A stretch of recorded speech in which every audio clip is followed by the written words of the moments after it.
Just going to take a couple more minutes to let people get headsets. In case you didn't hear before, one of our panelists will be speaking in Italian. So if you don't speak Italian, you'll probably want to get a headset.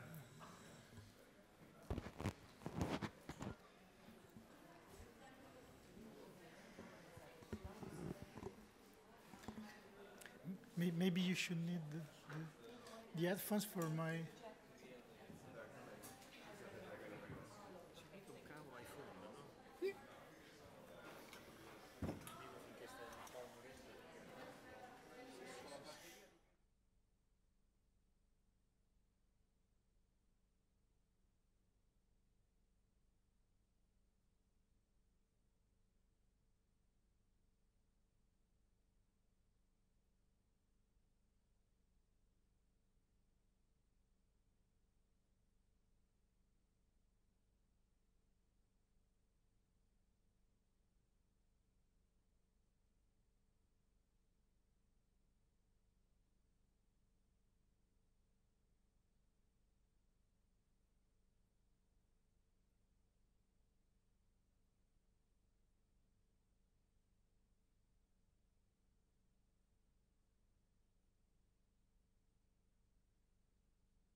The introductions you won't need the headset for, so we can allow some time for the stragglers to come in. Thank you very much for joining us today. We've got a really interesting discussion on a really important topic, and that is automation, augmentation, and AI in the newsroom. And we've got representatives here from 3 different countries to give their perspectives for themselves and for their publications on how this is going to change newsroom culture, productivity, where these new tools fit in. And so I'll start by introducing everyone, then kind of take us through a conversation with various questions that I think will be relevant for you guys. I'm Garrett Goodman. I run partnerships for Wochit, so we're the only tech company on this panel today. So I'll try and speak on that behalf. We're a video creation platform, and we use a lot of automation to bring speed and ease to video storytelling. So this kind of area of AI, automation, augmentation is very central to what we do. And we work with over 550 media brands around the world, some of which you'll recognize here in Italy, like Mediaset, Mondadori, Gruppo L'Espresso, also international ones like CNBC International, Viacom, Eurosport, etc. So I get this perspective inside various media companies, and in particular their video operations, about how you roll out new tools in a way where people don't feel like their job is under threat. And it's really interesting to also see the variety in approaches to automation and AI from country to country, because we have these partners from all around the world. So I'll start first by just a quick introduction.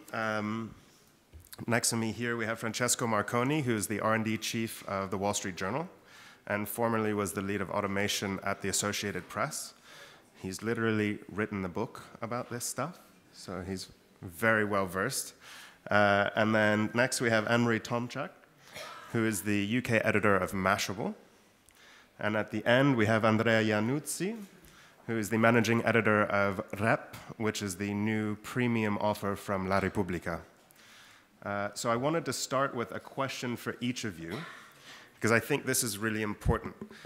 there's not, well, maybe we'll see that this is different than what I'm about to say, but from my experience, there's not a clear, cohesive understanding of what artificial intelligence is. There are many different definitions. And speaking from the tech side, startups love to say that they're AI-powered. That doesn't mean that they actually have true AI in their systems. It's just a sexy thing to say for investors. So I wanted to start by asking each of the panelists if you could give us your own definition of artificial intelligence. Yeah, why don't you start, Francesca? All right, so as you mentioned, there are many different definitions of artificial intelligence, and I've been asking that question myself, as well as people that I interact with. So if I ask this question to a pure technologist, and he told me about deep learning and the ability to machines to really think like humans, super intelligence, and that was his definition of artificial intelligence. For biologists, it's a little different. I recently read this research that scientists were able to grow brain cells in a lab, and in a way that's artificial intelligence as well. My own definition as a journalist from the storytelling perspective, I think it has to do with the interaction between human and machine, and how does that collaboration look like, and what does it enable you to do? And I think we can look at things like volume, insights, differentiation, and depth as a result of application of AI in storytelling. Hi, so just to give you some context as to how I would define artificial intelligence. At the end of last year, I made a feature-length TV documentary for Ireland's national broadcaster. It was called Will a Robot Steal My Job? And it looked at the workforce and how various different jobs and disciplines were going to be impacted by both robots and artificial intelligence. And so I was trying to explain what was quite a complex subject to a very wide audience. So I went back, actually just before this session, to have a look over the voiceover script for the documentary, and dug it out in my email archive. And the exact definition that I had told to this audience, actually I think sums it up pretty nicely. It says artificial intelligence are machines that work and react like humans. And when I say that, I think it's in the context of work. But the key thing that I would say is, about artificial intelligence, and one of the misconceptions about it is that it's the use of technology that can actually evolve and learn and potentially adopt human characteristics, whether that's the ability to reason, to find meaning from something, to create, and to essentially learn. So that's what I would say. I know it sounds probably quite simple, but often simplicity is difficult to achieve. First, let me say that since the topic is not very simple, and we have a great translation team over there, and I will speak in Italian, forgive me.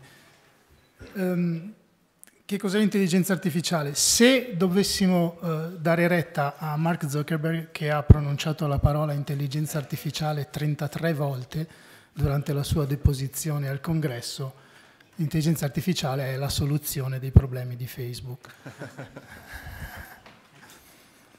Ma in realtà non credo sia così. Io lo definirei un traguardo a cui si pensa perlomeno dagli anni 50, il test di Turing risale agli anni 50, e verso il quale si sta andando e ora ci si sta avvicinando a grandi passi. Il problema è capire se questo è un traguardo di speranza o un traguardo di incubo, di terrore. Questo è il tema, secondo me, di cui tutti noi dovremmo discutere, perché l'intelligenza artificiale porta con sé grandi opportunità, ma anche un mondo inesplorato. È come se fosse un passaggio dell'evoluzione umana e tecnologica che ancora non abbiamo sperimentato e conosciuto a fondo, e nel quale i parametri che finora abbiamo conosciuto potrebbero essere completamente ribaltati, proprio perché nel momento in cui le macchine incominciano a pensare, noi non sappiamo che cosa potranno pensare, e quindi il rischio è che vedremo gli effetti di processi che non sapremo come sono avvenuti e quindi non riusciremo a dire perché una determinata cosa è accaduta.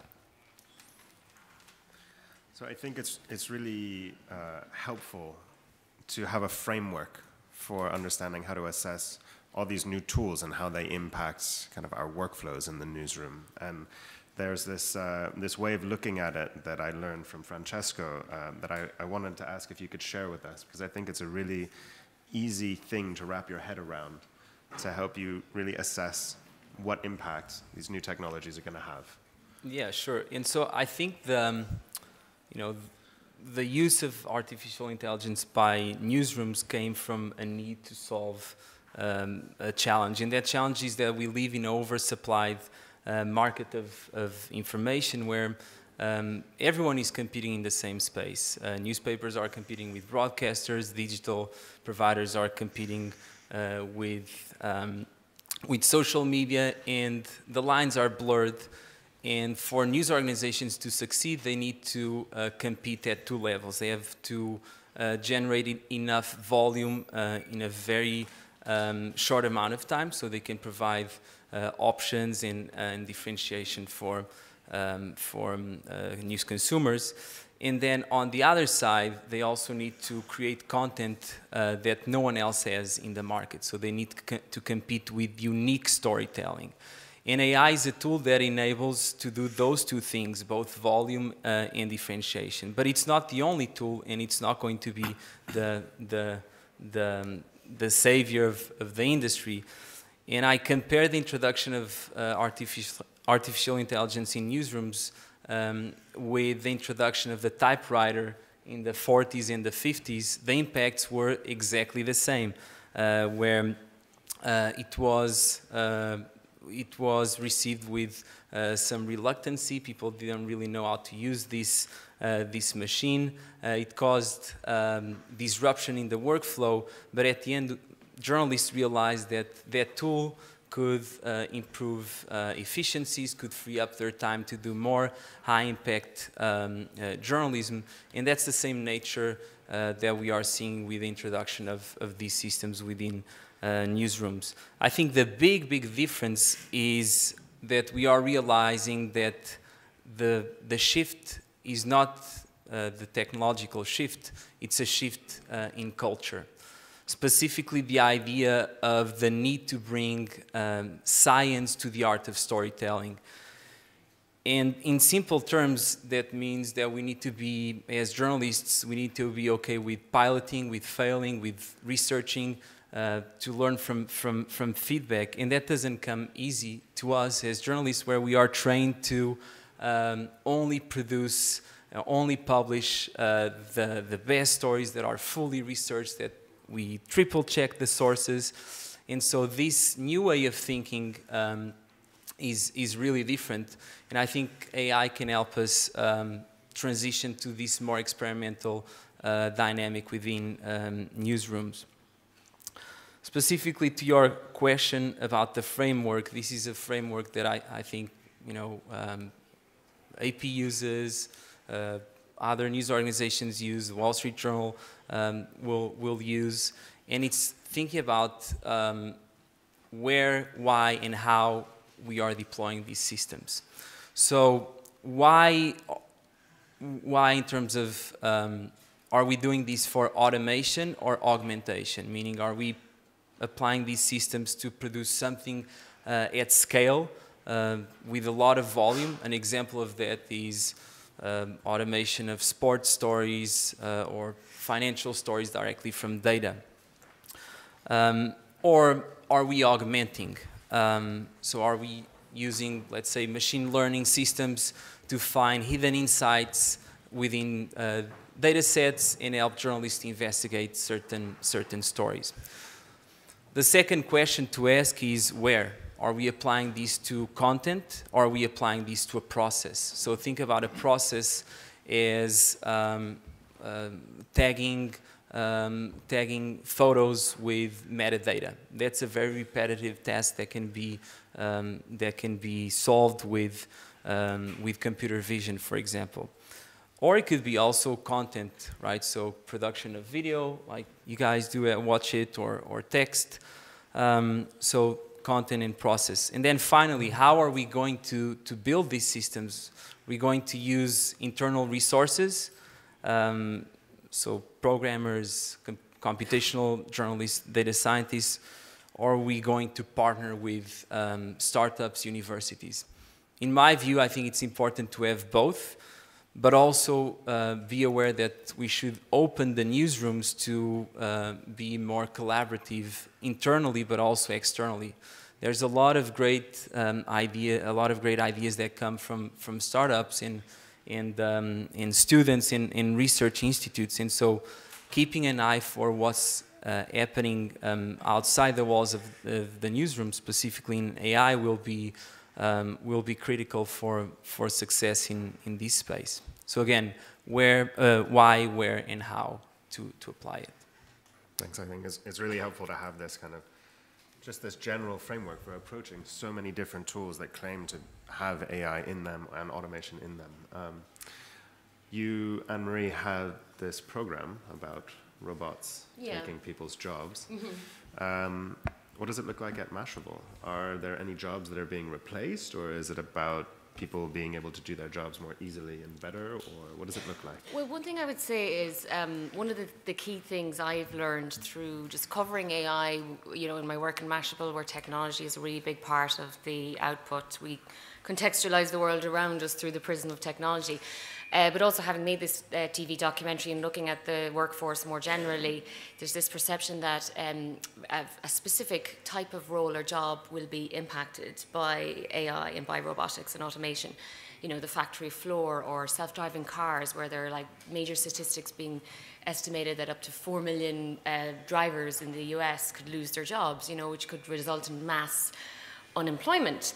But in the context of journalism, the key thing that I think I have noticed is that this is very much a collaboration. So I would say that we're looking at, yes, automation, but I would say that we're also looking at augmentation or an improvement of our lives as journalists, because what the technology or AI can do for journalists is that it can eliminate certain tasks for them. And one of the things I did in this TV documentary was I went along to a sporting event and we tested out a program by AP, which I believe you were involved in, Automated Insights, which is basically a program where a robot can compose a piece of journalism during a live event.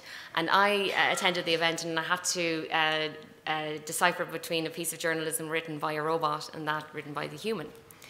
And it was a really fun contest, but I have to say that I was really impressed with what the robot could do. The amount of detail that they gave and the way that the script was composed, it made complete sense and it was produced just like that. And then the difference with the piece that was produced by the human was there was an awful lot of passion and context and background. And I think that that was actually the distinct point that I'm getting at here, is that there are ways in which we can use technology to outsource certain tasks so that we can actually get down to the job that we want to do, which is to tell original stories, which is to collaborate with machines, which is to gain insights from what maybe the machines are telling us, but then bring the human idea, bring that editorial sensibility to move that idea along and make something much more beautiful and much more meaningful. So there's a huge opportunity with it. And then just back to your original question about tools. Yes, Mashable has a tool that is powered by AI. It's called Velocity, and I use it every day in my job as an editor in Mashable. Essentially, it has a predictive technology where it's a news gathering tool. It can scan millions or process millions of URLs every day. So it's like, you know, taking in big data, and then depending on how I have personalized or set up my Velocity, I can see what stories are picking up traction that are relevant to my audience and its demographic. And then this is where the human bit comes in. You know, I can see those stories, but it's what I do with that information that is actually important. Again, there's another iteration of Velocity where it not only helps predict the stories, Once we've produced a story, there's the CMS where we can actually monitor then the success of that story and learn a lot through what kind of headlines work, just gain insights using the intelligence there. Yeah. I want to go back to one of the bits that you said at the beginning, because that really resonated with me, is this question of repetitive tasks being automated away so that you can really focus on the storytelling. And that's totally our approach at Wochit, is we really strongly believe that there are things that should not be automated, like your point of view. Algorithmically, we're just not there yet with AI, and your tone of voice and what makes your brand specific and identifiable. So when we help bring automation to the video creation process, we will never fully generate a timeline and presume to put the text on top for you, because we think that that's exactly the stuff that the human should lead. That is where the creative storytelling lies. But what we can do is help you find the best assets to illustrate your story, or mix sound, or add graphics, the repetitive technical tasks.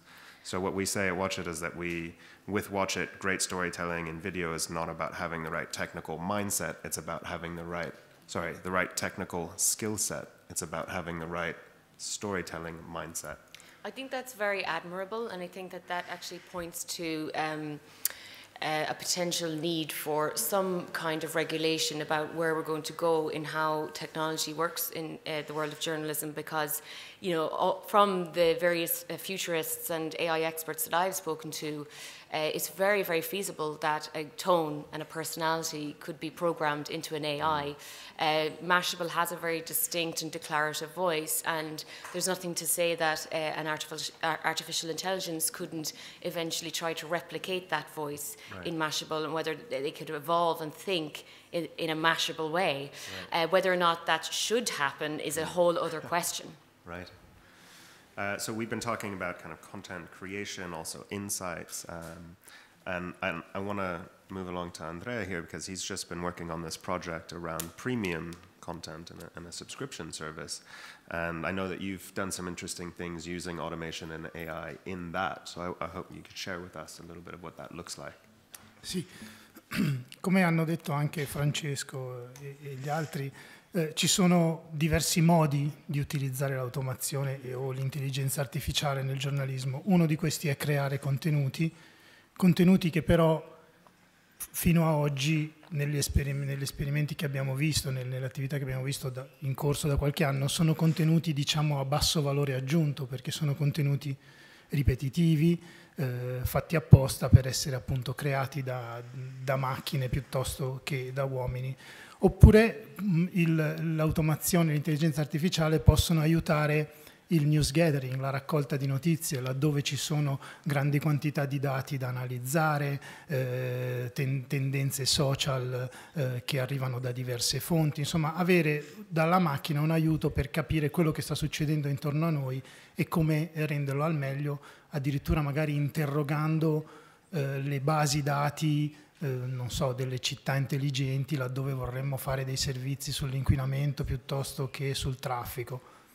E poi c'è un modo invece di usare l'automazione, che è quello che noi stiamo sperimentando, non siamo ancora ai livelli degli altri paesi, che è quello di migliorare, diciamo, la distribuzione e il tipo di contenuto che noi diamo ai nostri utenti in chiave appunto di un servizio premium, quindi un servizio per cui l'utente è disposto a pagare e quindi deve poter avere il meglio che noi gli offriamo. E quindi noi in questo progetto, che a oggi è una progressive web app, cioè una app che usa un linguaggio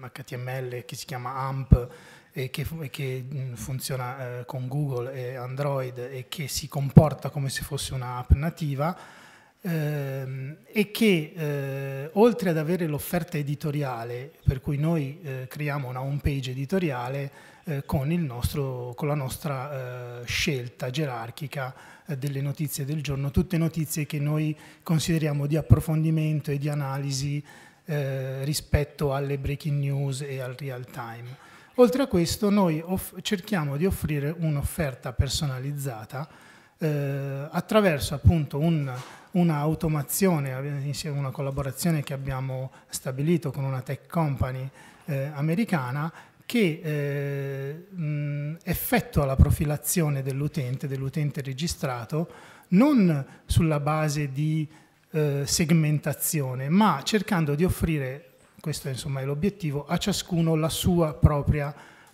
dieta informativa e home page personalizzata. In che modo?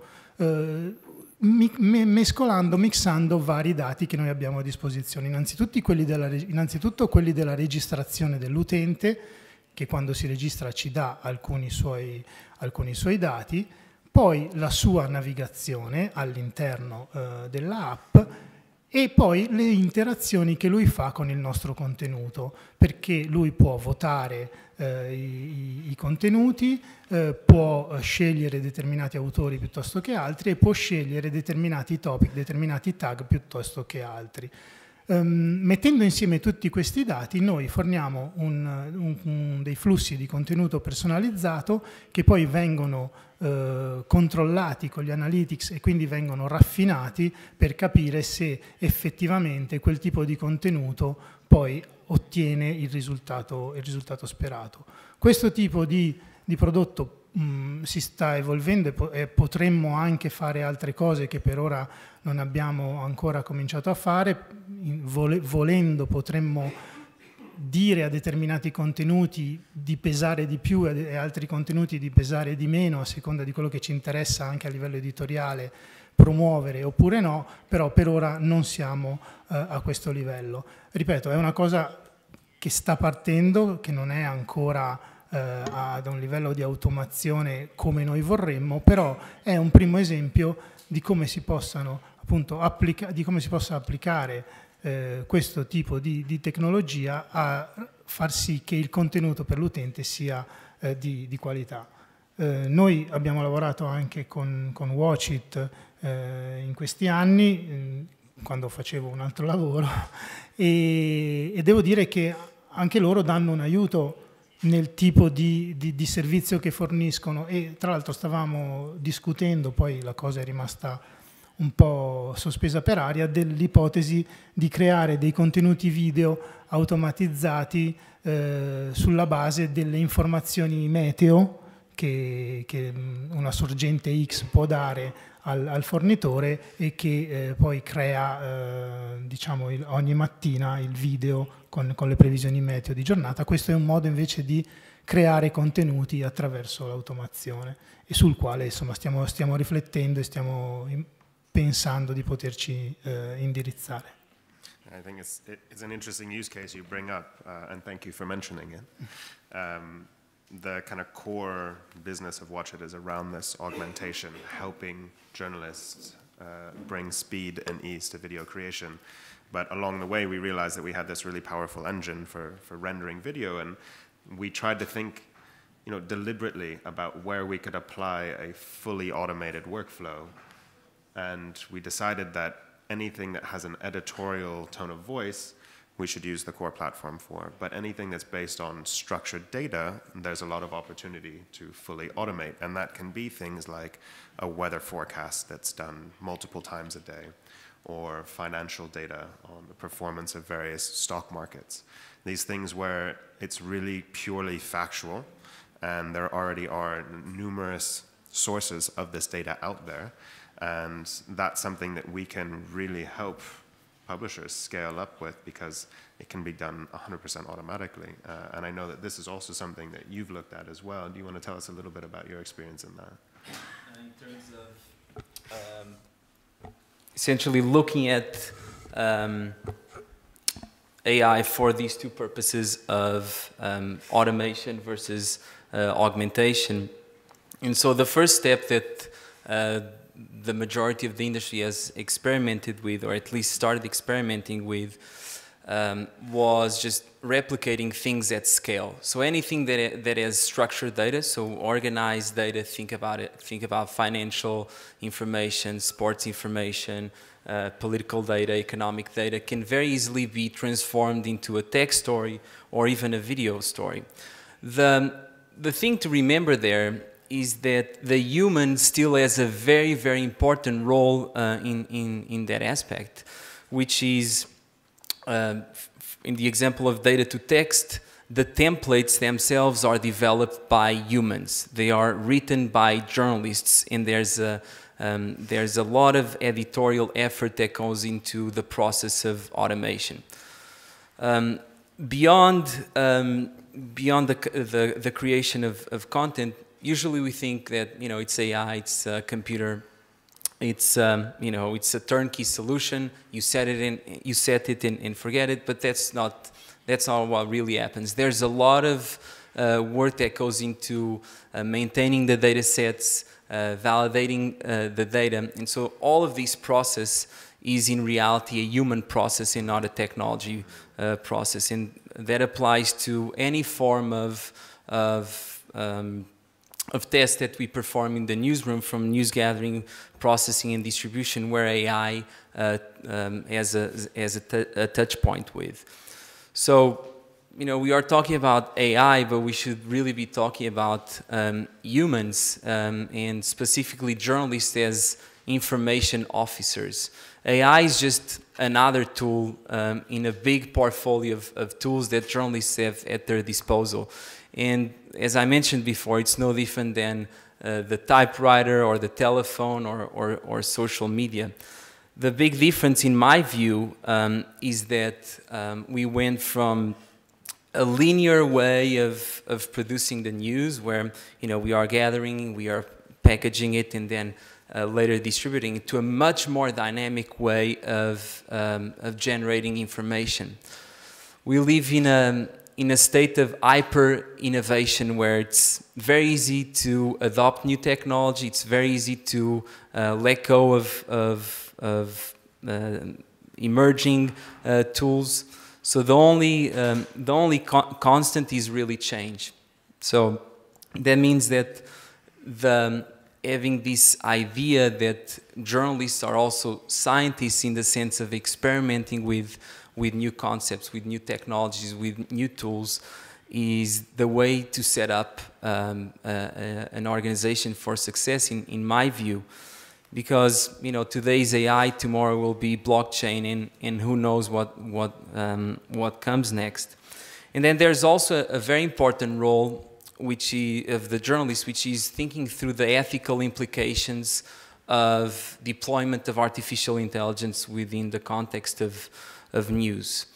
When we reach a state where full personalization and replicating the tone of voice of the editorial of journalists is possible, then there's the high risk of augmenting or expanding the information bubbles. Imagine if you are delivered the exact information that you're looking for with your specific point of view, using the language you're used to, then potentially our views of the world will be very, very different, even if at the core there's a fact, there's an insight, there's an analytical signal. In that sense, as journalists, I think we have the responsibility to think about all of the negative impacts of artificial intelligence. And I think that's already, we are already, as an industry, we are taking this very seriously. And I can tell that because I see new types of jobs emerging. I see people that are focusing on reporting on machines and looking at artificial intelligence bias. There are automation editors, there are computational journalists, there are data scientists inside the newsroom. And so there's a confluence of skills in ways of thinking that will be very important to have in our newsrooms, as AI sort of touches all things that we do as journalists. So clearly there's a huge opportunity, but potentially a big cost, and it's super important to be cognizant of what is at stake. Anne-Marie, you look like you want to say something. Yeah, I just think, there's obviously a massive opportunity here in how we can use artificial intelligence and automation and robotics in the world of journalism, but there's massive risks that come with that. And I mean, we've already seen how algorithms can become poisoned and lead to the rise of fake news. If you look at even just directly after the Las Vegas shooting, you know, there were stories about a person who was supposedly the perpetrator of the crime that went to the top of Google's news search because this picked up steam online, and then we place so much trust in these places like YouTube and Google that if we see it at the top of the search, we instinctively are inclined to believe that it's true. And so I think that there's a massive responsibility on the part of both journalists. We're, you know, exposing some of these weaknesses in the technology, but also on the part of platforms like YouTube, to make sure that the technology is built in such a way or is devised so that algorithms will not, or will be a little bit smarter. You know, misspelled hashtags is another one, which seems like a really small example, but I remember I wrote a piece for Mashable about this, where the hashtag Las Vegas ended up trending because the algorithm wasn't smart enough to tell that was not the spelling of Las Vegas. And so it seems like a really small thing. However, it's about the big things and the small things that are really, really important. You know, accuracy and detail are incredibly important in journalism. And so even a minor thing like that brings the whole thing, it diminishes the meaning and it brings it into disrepute. And I think also this whole idea of over-personalization is something that really needs to be addressed. Obviously we've seen like how the advancement of technology and the acceleration and the pace at which people are receiving information and the type of information that they receive in a particularly constructed way from, you know, malign forces or people who have other agendas has led to serious social upheaval. You know, that's the only way that can be described, because we're living in an ever-polarized world now. And so, you know, this issue of over-personalization is something that really needs to be addressed. But having said that, I love your analogy about the typewriter. You're saying that this is just another iteration of that. What I would add to that is I would say, right, yes, I agree that AI and robots and automation is like another tool for humans to collaborate with. However, there is a really strong contingent within the technology community who very much believes that that typewriter will eventually get a mind of its own and become smarter than all of us and become superhuman or a super intelligence and take over. And, you know, there are really serious, reputable voices who genuinely believe that. And it is worthy of consideration. So speaking of kind of feelings towards AI and how receptive people are to these new technologies, Andrea, I wonder if you could tell us a little bit about what it's like in an Italian newsroom, what the approach to AI feels like, if it's something that is scary and going to take everyone's job? Is it something that's going to free up everyone's time so they can be much more creative? What's it like there? Do we not need to work anymore? Allora, la premessa è che in Italia, almeno diciamo in ambito giornalistico, di creazione di contenuti giornalistici, l'intelligenza artificiale è ancora, diciamo, a uno stadio molto indietro, perché problemi di linguaggio semplicemente. Tutto quello che il machine learning e il natural language processing fa in inglese, in italiano ancora non lo fa a certi livelli. Quindi sono temi di cui ancora, diciamo, nelle redazioni non ci si occupa in quanto possibili modi per creare contenuti alternativi rispetto al giornalismo. Però io posso portare degli esempi di quello che succede normalmente nelle redazioni italiane, che al momento non fanno ben sperare. Io non voglio sembrare un pessimista o uno che racconta cose per andare contro, diciamo, il modo comune di pensare, però vi faccio questo piccolo esempio. Nella redazione di Repubblica non chi si occupa di contenuti digitali, chi però si occupa di confezionare il giornale di carta che ogni mattina poi uscirà in edicola, ha un sistema editoriale, un CMS, che gli consentirebbe di diciamo, fare tutto il lavoro necessario per portare questa pagina fino alla sua pubblicazione. perché potrebbe impaginarla, potrebbe mettere le foto, mettere i testi e tutto quanto. Che cosa succede in realtà? Che per non, diciamo, togliere il lavoro ad altre persone e per ragioni sindacali, questo lavoro in realtà è segmentato, per cui l'impaginazione la devono fare chi è dedicato, i tipografi che sono dedicati all'impaginazione, addirittura le foto che noi abbiamo nel nostro archivio editoriale di fotografia, i giornalisti che lavorano al giornale di carta non possono direttamente metterle in pagina, possono solo chiedere che vengano messe da delle persone addette a mettere le foto. Questo significa che poi alla sera, alle 11, quando c'è la deadline per chiudere il giornale, magari ci sono 5 o 6 pagine aperte perché ci sono 2 persone dedicate a mettere le foto che ce l'hanno tutte in imbuto lì e non sono ancora riusciti a caricarle. Quindi siamo molto prima dell'intelligenza artificiale. Poi in realtà ci sono per contro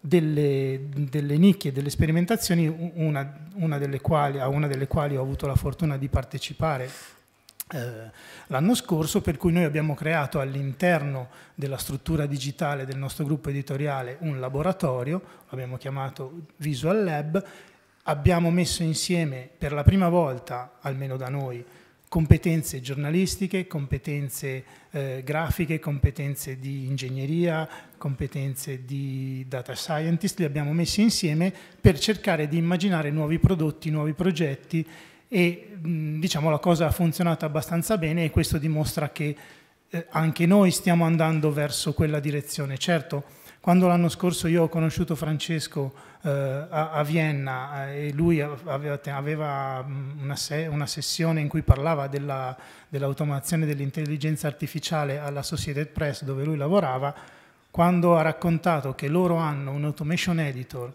che è una persona che ha 2 lauree, una in giornalismo e una in ingegneria, ho pensato che noi siamo ancora abbastanza lontani da quel traguardo.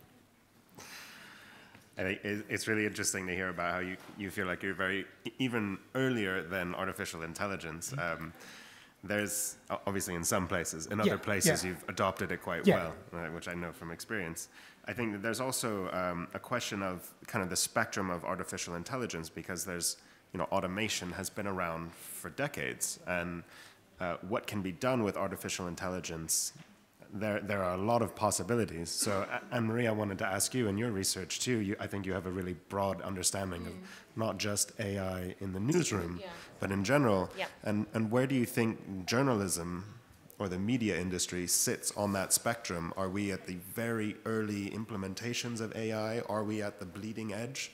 Well, I wouldn't say we're at the very early implementations, but I also would not put us at the forefront. So from what I've seen, in my experience of looking at different sectors, I think one of the areas that is very much at the forefront is the world of medicine. And in my documentary, I went to San Francisco and I met a startup called Enlytic.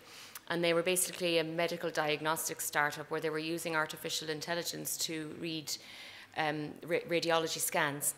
And the margin of error was reduced so much so that they reduced it by, I think, 20% of the number of referrals for biopsies. Because a lot of people end up going to get a scan done, and then the results of that scan refer them for a biopsy, often unnecessarily. And so this is quite revolutionary, the way in which technology can be used for good. Again, in the medical world, robotic surgeries are so precise. I attended a surgery where a man was getting his prostate removed, and the level of precision with which a robot can carry out an operation on a human is just so much more precise, and then the recovery period is reduced a lot because of that. But the key thing to say in that is that it's a human either reading the data in the medical diagnostics area, or it's a human operating with the robot. So like there was still a surgeon in the room and then 3 other assistant surgeons too. So, but they're still using it to such a positive effect. Yeah. In the area of journalism, I think that there's still massive opportunity. Like for example, with chatbots and the way in which we're going to continue to interact with machines with voice AI, I would say, I'd be willing to wager, and this is purely just anecdotal, that our implementation of voice AI is in its infancy. We haven't even begun to realize the amount of potential in terms of the distribution of content, or how much we can learn and what kind of skills we could create on devices like Amazon Alexa or HomePod. But it is an area that is totally worthy of being pursued, because many reputable voices have said that voice AI is going to be as phenomenal and as important as the iPhone has been. And look what's happened over the past 10 years since the iPhone's been around. It's absolutely intrinsic to our day-to-day lives, or the smartphone. So with that, I would say voice AI is really the big opportunity, and chatbots as well. However, what I would say is that for something like a voice AI to work, it needs to be relatively rudimentary or quite granular or specific. So I think we're just learning about the technology. And the other thing I would say is, what I would love to know, I would love more transparency on the part of the platforms who are creating these technologies, because they're the ones who have the data about what the audience actually wants and what they need from that technology. So we're slightly in the dark a little bit, about what we're creating. We're thinking, I always think about what is my audience interested in, not just about what am I interested in as a journalist. What's the purpose of this? And also, is there an editorial case, and is there a business case for this? And that's what I'm struggling to find out right now. It's even more of a black box, isn't it? Yeah. With voice-powered interfaces. There's not really click-throughs or anything that you can really measure on your side, is there? No, and I think that, if you look at how many searches are carried out on Google, I was talking to an executive from an advertising agency, and they said that 20% of searches on Google are voice. Now, I don't know how true that is, but if that is true, that is absolutely phenomenal. Yeah. And I think we need to be getting up to speed. It feels like newsrooms are lagging behind in terms of how they're going to use this technology. If the audience, or if the members of the public are already using this technology in other contexts in their lives. Sounds like adoption of mobile too. I think the audience was way ahead of us as news organizations. Yeah. Yeah, but I do think that news organization will have tremendous impact when it comes to AI in two fronts. Journalism is about transparency, accountability, explainability. So the same way that we ask questions to our sources, we should be able to ask questions to a machine. And that's, essentially summarizes the problem of the black box, which is essentially you can't really see what decision or the steps that a machine took to derive a decision. And I think it's part of the journalist's role in the future, not in the so far future, to bring some of those ethical considerations in how these AI systems are designed. I'm not too concerned about superintelligence and robots taking over and becoming smarter than machines. Actually, I think that's great. They can help solve a lot of problems. I think what's concerning is how those systems will be designed. Whether are they going to be transparent, or are they going to be black boxes that we can really understand how they are making decisions. And then I'm also optimistic about all of this industry and shift towards a more intelligent newsroom, because I think newsrooms have a unique asset to provide to the industry, which is data.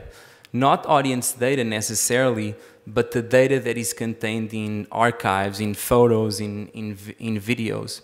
Just to give you a sense, I recently met a company based in Washington, D.C., and they focus on analyzing the tone of voice and the facial expressions of CEOs, of politicians, and they do opposition research. And they are mining all sorts of video, from news video, photos, speeches that news organizations are collecting and developing a baseline of understanding of a certain politician or CEO. to the point where they are then turning around and providing this data to financial traders who are making financial investment decisions based on the data that they analyzed from video of press conferences and so on. So I think this is an area that is fascinating of the role that media will play in our world. And just a last thought on voice, I couldn't agree more with you. Voice is going to be the way that we access information. The internet has gone through 3 stages so far. Point and click, where we are browsing the computer, we click, we get the information. The second stage is the touch phase, where we are accessing information on our mobile devices, and the third phase will be voice. I think the different thing about voice is that it's both, we can request information through voice but consume it elsewhere. We can request it, Amazon Alexa or Google Home, but then watch it on a virtual reality headset or on our TV or screens. But yeah, I'm also very optimistic about voice. And I also wonder if with voice, there's potential to program empathy and creativity into those devices. That's already happening in the area of artificial intelligence. I met an artist called Tracy, who is a French man based in London, and he was programming robots which were very much anthropomorphized. He did that intentionally, and he was using these robots to do life drawings. And I had my portrait drawn by robots. But the genius of his work was he created, each robot had their own style of drawing. But then there was a level of unpredictability that he kept in the programming, so that you didn't really know what was going to come out. And I think there are all sorts of, I'm speculating now, but I think that there are huge opportunities for devices, whether it's a voice AI device integrated with facial recognition tools that can actually decipher whether you're happy or sad. This technology already exists. For example, there's a company called Movidius, which was purchased by Intel, which has a microchip that can actually tell if a person is sad or happy, or various different human emotions, and then they know how to respond to that. So we are looking at a world, realistically, where we could talk to our device and they can tell by our facial expression or our tone of voice as to maybe what kind of news we might want. Now that goes into very tricky territory, because you're then getting into the area of the trending topics section on Facebook, and whether or not you're looking at human manipulation and what kind of responsibility the publishers and the platforms have. So there's a really strong case for a whole new code of ethics to be devised with the development of this technology. And just to add that it's really important when the technology is being developed on an ongoing basis that it is as diverse as society is. There's a really big risk that if the technology and newsrooms aren't diverse, that they're going to lead to massive problems in the types of content and the distribution, and one group being prioritized over another. And I won't even go into all of the social and cultural ramifications around that, but that's a whole other discussion. Let's talk a little bit about voice, a little more about voice, because I know from the Google News Guys event that was held last year in Copenhagen, there was a big session on what are we going to do about this, guys? And one of the big challenges that kind of emerged, these common challenges, was the follow-on journey. So once somebody has requested an initial piece of information, who determines the path of the next things that are suggested for them? Well, that's where the risk of a publisher or a brand putting their hands or their trust in the place of a platform. For example, do you want to lend your voice, pardon the pun, to Amazon or to Apple? But this is, again, the same question that publishers had when they decided to join the party with Snapchat Discover or Facebook Live, or the news feed on Facebook or Twitter or whatever else. So it's the same question that's coming up again. And yes, who's going to, will there be a voice SEO, for example? Right. Or will there be paid voice? Will there be a way of getting sponsorship so that you can pay to have your content get to the top of that search. And these are all questions that I don't have the answer to, but they need to be asked. Optimizing for voice is definitely going to be one of the big challenges. And in terms of personalization for voice, I think there are many interesting things that will emerge in the future. Actually, they already work. Maybe they are not totally in production or fully deployed. But the idea that you can personalize voice according to the emotion, in the tone of how you speak to the device. But I recently spoke to someone who is in advertising, and he said that the ultimate advertising experience on voice is a digital replica of your own voice, of how you sound. Creepy. Yeah, exactly, just talking to yourselves, and that's possible, just to replicate, translating the tone of your voice into a mathematical model, and then in the baby's voice as well.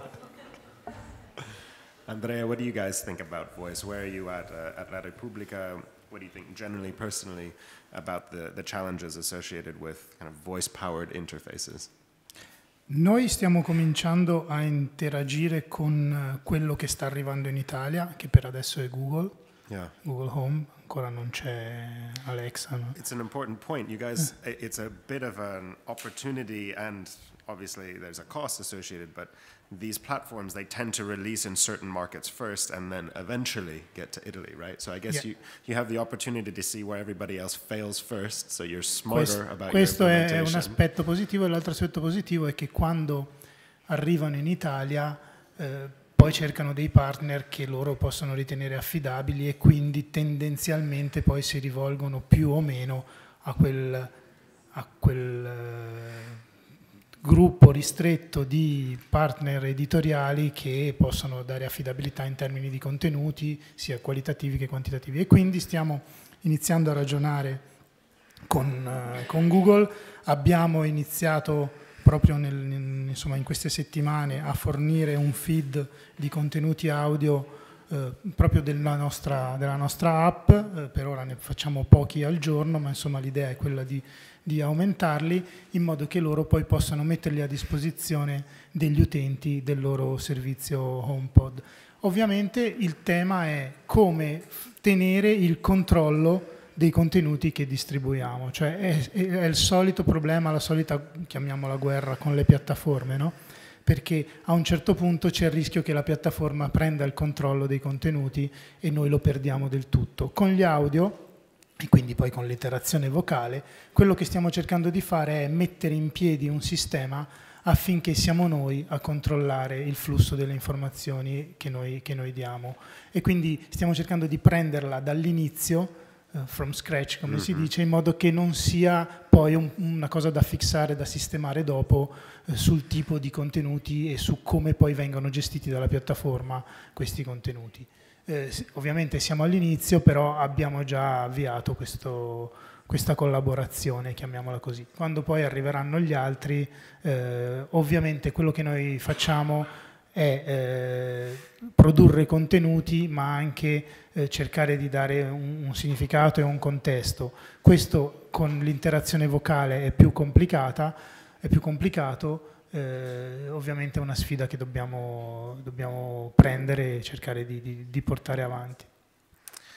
Veering a little bit away from the kind of topic of this panel, but I just wanted to ask, in your experience, when you have the major platforms that have launched, whether it's Apple News or Facebook Watch or what have you, when the platforms launch something elsewhere and then bring it to you guys, is it sort of they've done all of that feedback with the other markets first, and then they say, this is what you can do, take it or leave it? Or do you still have a seat at the table to be able to help them evolve and meet your needs as publishers?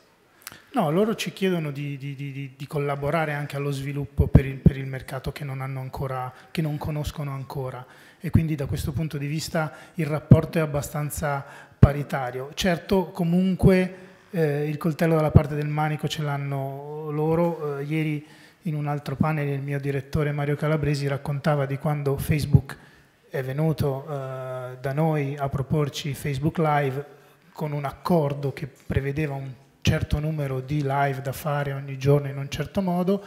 Loro hanno sperimentato, noi abbiamo sperimentato, eravamo tutti contenti. A un certo punto Facebook ha deciso che quella strada per loro non doveva andare avanti, ce l'hanno comunicato e la cosa è finita lì. Noi poi abbiamo continuato a fare i nostri esperimenti con i video e con i live, ma ovviamente non insieme a Facebook. Quindi l'atteggiamento è un po' quello di cercare sempre la collaborazione, però non sempre il rapporto non è sempre paritario. Per dire, la web app che abbiamo sviluppato appunto per questo prodotto che si chiama Rep, l'abbiamo sviluppata in collaborazione con Google, perché Google era interessato alla tecnologia AMP, a sviluppare la tecnologia AMP in un grande gruppo editoriale come il nostro, e quindi ci hanno dato il loro supporto.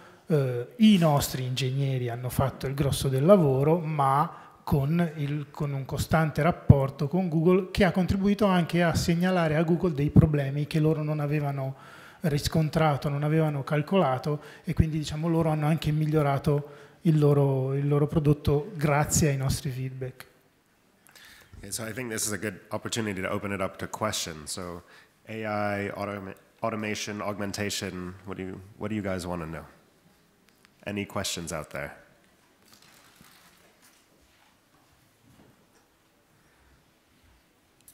It was obviously a brilliant panel. You said it all. Really, nobody has any questions? Thank you. Sorry, Joe Inwood from the BBC. One of the things that struck me over the past few years is that actually, in order to make your content stand out in an incredibly kind of crowded online marketplace, we actually need to be making less content of a far higher quality.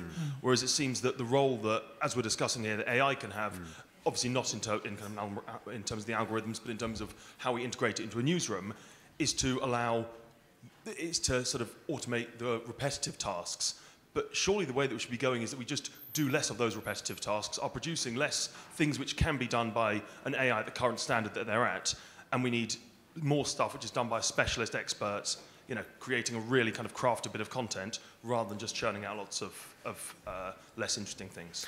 I can speak to it from the kind of technology side and how we've seen that conversation play out with organizations that have an existing video team who were previously tasked with doing all the really creative, bespoke pieces and all the day-to-day stuff. And generally, the way that the Wochit is deployed in those scenarios is that the experts kind of create certain storyboards and then invite more people in the organization to be able to actually create that video. When they write the story, they can also create a video alongside it to relieve pressure on the video team, who are the video experts, so that they have more time to do those really considered pieces. So it's a question of better time management and resource management and upskilling other parts of the organization to be able to do the day-to-day stuff. Yeah. I think that's already happened, even irrespective of AI. I can speak from my own personal experience of working in Mashable, where the company has evolved over the last few years. I joined in 2016 after it had gone through a restructure, and it was, you know, the goal was to pivot to video, but also to do a lot more original journalism back at its tech and culture roots. And during my time at that company, I have been there, presided over a team that has reduced its output significantly, but not necessarily reduced its audience. And I think that's really telling, because you know, the market had become so fragmented and cluttered that there's just so much duplication of news stories across social platforms and elsewhere, where the audience is very diverse in how it finds content.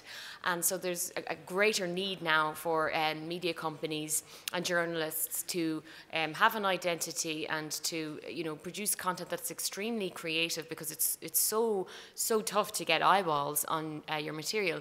So if you're focusing on quality, I think that's a really great strategy, and I know from my experience of the data is telling me that it works. And the same applies for video.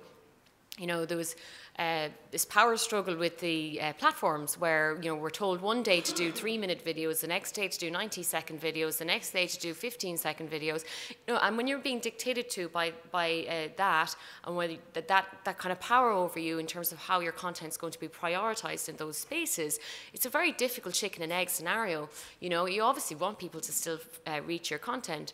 So with that, I on my team have repatriated a lot of the content that's been made on video away from what would you call journalism, so to speak, and into creating original journalism filmed on location, you know, original interviews with people. Like, I will always, as an editor, if a reporter comes to me and says, oh, I have a deadline, but this person is not going to be available for interview until like 2 days from now, I'd actually rather put the story out 2 days later than everybody else and actually add something to the noise and move the narrative forward rather than just duplicating what everyone else is doing. So, so that's already happening irrespective of the AI. But what I would say is that, again, there's a misconception that AI might just be used for things like news headlines or coverage of sports news events, or, for example, if there's a general election happening, it can be really useful for taking in large data sets and, you know, giving us the details in real time. AI can also be used to very significant impact in the area of investigative journalism and, you know, processing very large data sets. If you think of Panama Papers, you know, that type of story, that's where artificial intelligence could come into its own. And so there's a real opportunity for investigative journalism to go through some kind of a renaissance because of the use of technology. I hope that answers your question.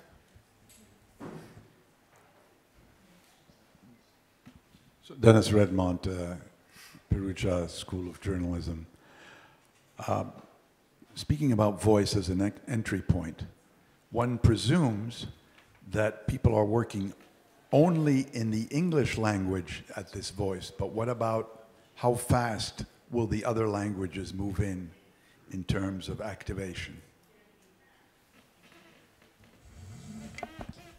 Well, so my experience is with English language, and I think that you know, a lot of the focus there will be by the technology companies to develop capabilities in languages other than English. But in terms of the role that journalists can have in this space, in newsrooms, you know, for example, Andrea was just talking about how he's starting to think about this voice space. I think there are sort of 3 steps to follow. One is the need to create summaries of stories. So a lot of the interactions with voice-enabled devices are quick hits on the news.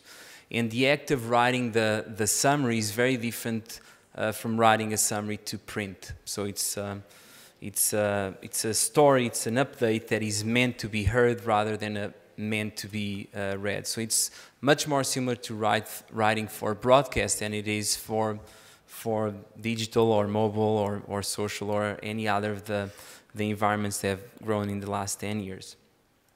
So I would say that's the first step in terms of preparing for new languages, because then